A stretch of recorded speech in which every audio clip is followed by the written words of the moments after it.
Շնորհակալություն, ազգային ժողովի մեծարգո փոխնախագահ, հարգելի գործընկերներ, սիրելի հայրենակիցներ,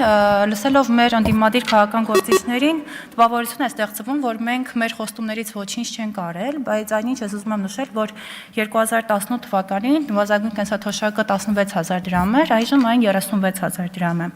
Եվ նաև կարող ենք ասել, որ զինվորական կենսաթոշակը բարձրացել է 32%-ով, իսկ արդեն միջին կենսաթոշակը 22%-ով։ Այս թվերը բավարար են, իհարկե բավարար չեն։ Եվ մենք էլ, ինչպես պարոն Բագրատյանը նշեց, բոլորս էլ կցանկանանք, որ շատ բարձր լինի եւ նվազագույն աշխատավարձը եւ նվազագույն կենսաթոշակը, բայց պետք է հաշվի առնենք նաեւ մեր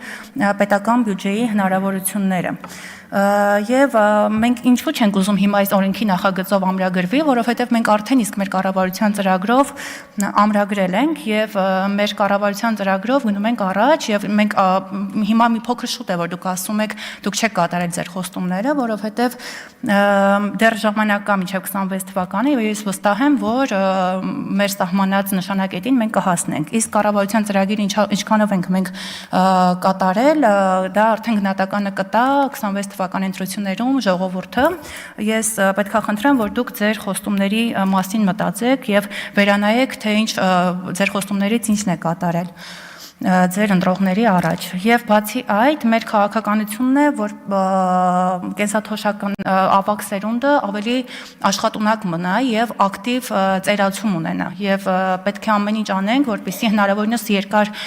աշխատաշուկայում մնան մեր ավագ սերնդի ներկայացուցիչները եւ այդ օրենքի եւ փոփոխություններից մեկը նաեւ նա է եղել, որ այլևս 65 տարեկանը հիմք չի հանդիսանում, որպեսզի կարողանաս աշխատանքից ազատելու քաղաքացուն եւ կարծում եմ պետք է նաեւ մեր քաղաքականությունը ուղենք սրան, որպեսզի հնարավորինս շատ աշխատունակ ավագ սերնդի ներկայացուցիչներ ունենանք։ Շնորհակալություն։ Քաղաքացիական պայմանագիր կուսակցություն Սարիկ Մինասյան Սարի պես Գյումրու թիկունքին Քաղաքացիական պայմանագիր Քվեաթերթիկ համար 1